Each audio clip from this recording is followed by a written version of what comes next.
Okay, right, so we're going to have a look here at page 329, 19.7.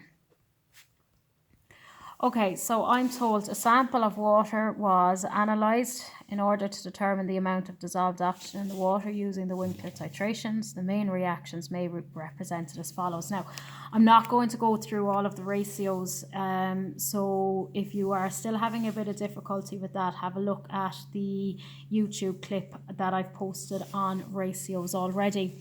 So just for the purposes of this, it's SO2 is to S2O32 minus, and my ratio is 1:4. Okay, I'm told in the question the volume of water taken was 100 centimeters cubed, and I'm told that that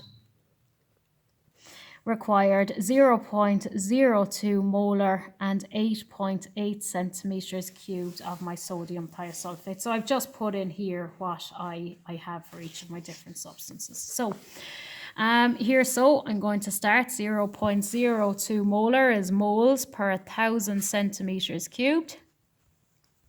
I don't have 1,000 centimeters cubed in this question. I have only 8.8. So I multiply by what I know and I divide by the bit left over.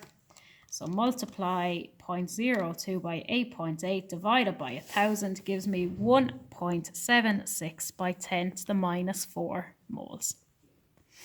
Okay, so that's my number of moles of S2O32 minus.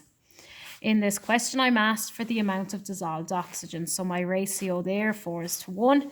So I have 1.76 by 10 to the minus 4. So make sure you put your sodium thiosulfate concentration underneath your ratio.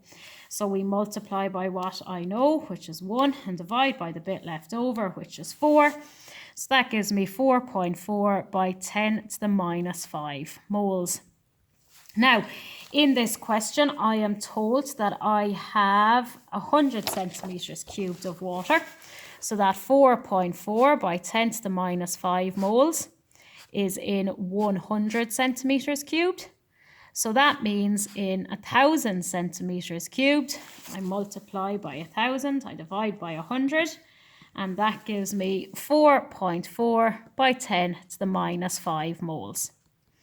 After that, then I have to work out my grams per litre.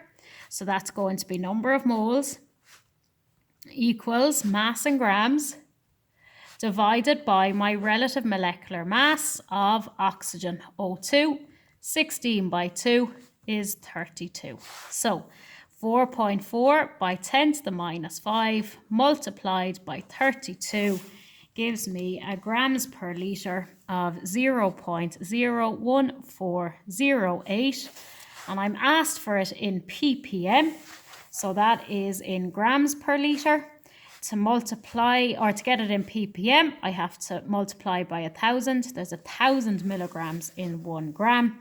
So that gives me an answer of 14.08 ppm.